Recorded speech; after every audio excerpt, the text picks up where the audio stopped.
Hey everybody, welcome. Coach MJ here tonight to talk to you about some tips on running in extreme cold temperatures. If you live here in the Midwest, we are about to get hit with some really cold temperatures this week. So I thought I would come on real quick to give you some tips on how you can actually get your runs in those cold temperatures. So if you don't know who I am, my name is MJ Gasik. I am a professional triathlon coach. I've been coaching full-time since 2008. I'm USAT certified as well as Ironman U certified, and I am here to help you guys be better athletes. So welcome. Hey guys, thanks for hopping in. Real quick, before I go any further, I'm giving away a whole box, not just a couple of packets, guys, a whole box of Gatorade shoes. All you got to do to get these is to share this video. It can be with a particular friend who you know needs these tips. It can be on your own page, whatever. All you got to do is share it. So there you go. Let's get right into it. Hey, Dave. Hey, Chris.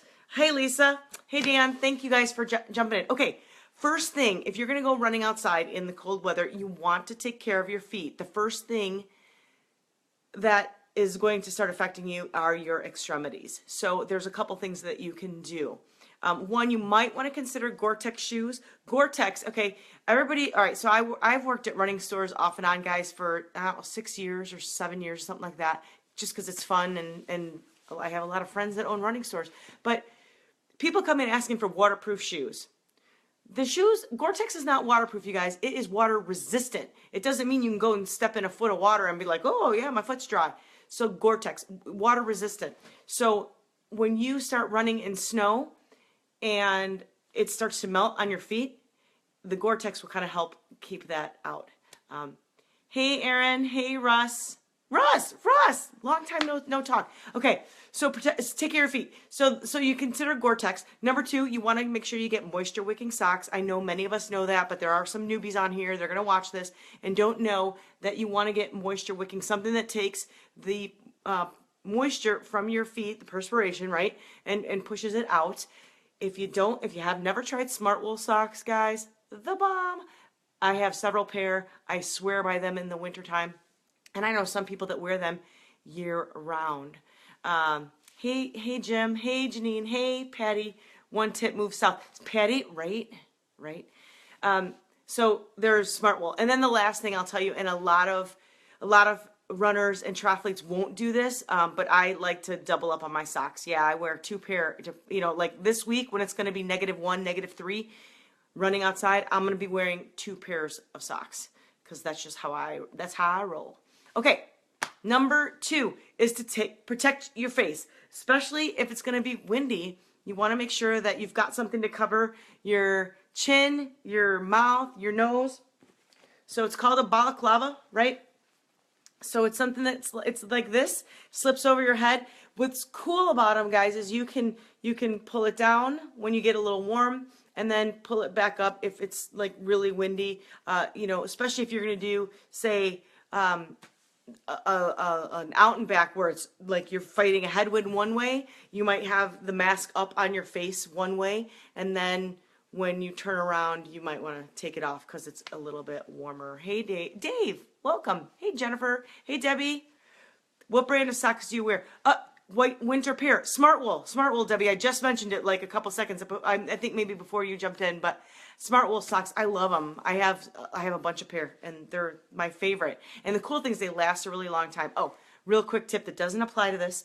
To keep your dry fit clothes and even my socks to keep them usable longer, to give them longer wear, don't put them in the dryer. Simple. Just, throw them on a hanger, let them dry.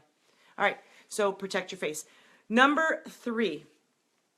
Oh, wait, if you're just jumping in now, I gave a little tip earlier at the beginning of this video. You'll have to go back to the front to watch it. I'm giving away a whole box of Gatorade shoes. But in order to know how you can get entered in, I'm gonna pick one person, okay? But you have to go to the front of the video to know what you need to do to get these. Okay. Number 3, my hands. I don't know about you guys, but like the older I get, the faster the cold affects my hands and my fingers. So there's a trick. I wear mittens on the inside. Okay. So I'll put my mittens on. And then I get these little hand warmer thingies. I don't know, they might be $1.50. They might be $2 a piece. I don't really know, but I get them at the Costco when I buy a pack of 24, and I think it's less than $1 a piece. But they'll keep your hands warm for even up to 4 hours. So what I'll do is I'll put the glove on, the glove on, then I'll open up a hand warmer, and then I'll stick the hand warmer in a mitten, right? And the hand warmer will be in there, okay? So that way I can keep my hand warm. I can move it around while it's in here, but that keeps everything trapped in. And then if I get warm enough, I can just take the hand warmers and either, toss them in the trash along my run route, or put them somewhere else that's really cold, or share them with a running partner of mine who maybe didn't bring their hand warmers, or take the gloves off for a few minutes and just run clutching the hand warmer.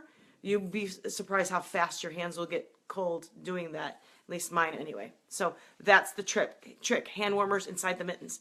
So, hey Alyssa, hey Sandy, what kind of mittens? Well, you know what? I'm not particular. There's a difference. The key is, I don't think I care. This is actually kind of a chief. This is a windproof kind of. It's windproof on the back. And I like these because they're thinner. I might go with something thicker, especially if I'm not going to do these on the inside. But the key is gloves, fingers are separated, versus mittens, fingers are together. Your hands are going to stay warmer when they're in something like this because your fingers are together. I mean, it limits, obviously, the use of, you trying to, do a zipper or getting, trying to get something out of a pocket or anything like that. But, when you're running, and I don't really need to use my hands. I'm just kind of running. So that's what I do. Say hi, Alma. Hey, Dawn. Dawn, you made it. Hey, Janine, let's see those holiday nails. Okay, Janine. This is still from, I don't know. This is. I know I'm almost embarrassed. Kind of grow out. But I was supposed to go today. But let me tell you. So we did our swim meet today. Okay, this is a little off topic. We did our swim meet today. And then we all go out for lunch after. And then right after, I had scheduled my nail appointment with my friend Lisa. I don't know, she might be on here. But then I told everybody we were going. And then like 5 other people wanted to go get their nails done. Well, it's not that big of a salon. So we walk in there and I'm like, hey, I brought some friends. And they're like, oh my God, we can't take everybody. Well, I'm like, all right, I'll just come back. I'm going to go Tuesday. So you will see some cool holiday nails on next Sunday because I'm going to go get them done. Okay, so that is the hand warmers. Number 4, layer your clothing. This is key, you guys. You don't want to just go out and wear the one big heavy jacket. What you want to do is wear something, thermal, I like Under Armour, but there's a newer brand that I like better, and I can't remember. Jim, are you still on here? Because Jim and I were together when we bought it. But they've got a couple of different levels, 2.0, 3.0, depending on what temperature you're going to go in. And oh my God, these things are so comfortable. But you wear that, and it's a tighter fitting piece of clothing, and it fits as your base layer. Then maybe I'll put a t-shirt with long sleeves on, and then maybe I'll wear like a windbreaker. Yes, well, what is it, Jim? What is that brand that we got at the REI, I think? That brand, the 2.0, the 3.0. I think I have a 3.0 because I'm colder. Craft. No, it's not Craft, but I love Craft. Smart Wool is socks, Morgan. Yes, for sure. God, I don't remember what it is. Jim. Hey, Trisha. How are you? Under Armour is the 2.0. Oh, is it Under Armour still? Because that stuff it's so comfortable. It's so comfortable. But anyway, yeah. So you'll want to wear the base layer. I wear like a thin layer and then a jacket on top. Now, that jacket, depending on how cold it is, that jacket might be a super thick, wool kind of jacket, or it might be a thin, just windbreaker thing. It just depends. Yeah, wait. Is it Under Armour, Jim? Is it? It is. I love it. I should go get more. Under Armour is 2.0. Okay, yeah, that's the best stuff ever. It's way more comfortable than that old Under Armour that I had a bunch of. I had like all the colors. It's way more comfortable than that stuff, and I also think it's warmer. You mean Dick's? I don't think Ducks sells it, but Funny. Okay. All right. So the last one is to do loops instead of an out and back. So if it's going to be -1, guys, or -3, whatever it's supposed to be, if let's just say you're going to do a 10-mile run, it's going to benefit you more to go out and do a shorter loop than it is to do an out and back or one big, like a waterfall glen, one 10-mile loop. Because all of a sudden, if you get to like mile 4 or 5 and it's unbearable, you can't take it anymore, you have to go back that 4 or 5 miles. You have no choice. So, you know, there were a route that we do here in Payless that we made, and I think it's the shorter loop is 3 miles. And so if we're doing a 12-mile run, we'll break it up into 4 3-mile loops or 3 4-mile loops, one or the other, depending. And I remember I don't think it was last year, it was a couple years ago. I was so cold after the first loop. I'm like, I'm not going back. I can't feel my face. I can't feel my fingers. I'm done. It's just, sometimes it's miserable. So it's nice to have an option because nobody wants to suffer through that if you get that cold. Protect the plumbing. Yes, Jim. Oh, you had to go there, right? You had to go there. And that was last year. I remember that. They do have windproof briefs for dudes. Women, we don't have quite the same issue, but yeah, you want to make sure that you get some kind of protective layer covering to make sure that you keep warm there. And the ski people get mad. Oh, Waterfall Glen isn't shoveled. Oh, yeah. Well, no, they don't shovel it. They never shovel it. Chapstick. Chapstick is a good one, Patty, but the thing is, if you're going to be putting one of these on, I don't know. I don't want the chapstick sticking to the balaclava, the mask, right? This is the little mask I was showing. But chapstick is a good one. And I like Aquaphor too. MJ, what do you think of shoes with Gore-Tex? I covered that earlier, Morgan. Go back to the beginning. I don't wear okay, how did this turn into a guy's underwear video? Tips for running in cold. Don't put on too many layers unless Jim is running with you and he will carry them. Funny, Ryan. Yeah, you know what? The cool thing with layers, guys, the reason you want to do it, I should go back to that. The reason that you want to do it is if you do start to get warm. Okay, so case in point, if you're, let's go back to this 10-mile run. If by mile 1.5 or mile 2 you're sweating, you better start taking some layers off. I've done runs where I put on a hat that was too hot. Once you start sweating and you get wet and you get your clothes wet, you can't stop. You're almost for sure in for a miserable run. So if you're better to underdress a little bit at the beginning. The other thing, so you start running, you get sweaty, and if you wait too long, you gotta notice as soon as that sweat starts to come out, right? And that you start to feel okay, I'm getting a little warm. Take the hat off, take the gloves off, let your head dry off, let your hands kind of dry out a little bit to put the hat back on. Once you get that hat all gross and sweaty and you're so hot that you take it off, to put it back on is horrible. It's horrible. Shorts. Yeah, Ryan, you know what? Okay, dude, it must be a guy thing. I can't do shorts in the middle of winter. I just can't. Okay, Morton Arboretum is a good place, Morgan. It's a far for a lot of us here in the southwest suburbs, or because a lot of us are closer to Indiana. But I remember being there. I bought the pass. I bought a pass to Morton Arboretum just to run there one winter. And like the very first day, there was a big snow. I went out there with a bunch of my friends, and they had plowed it, and it was slick as ice. It was terrible. So, now I'm like, it's not worth me going all the way out to Morton Arboretum. I'll just run the streets around here. They have an indoor cafe. Yeah, they do.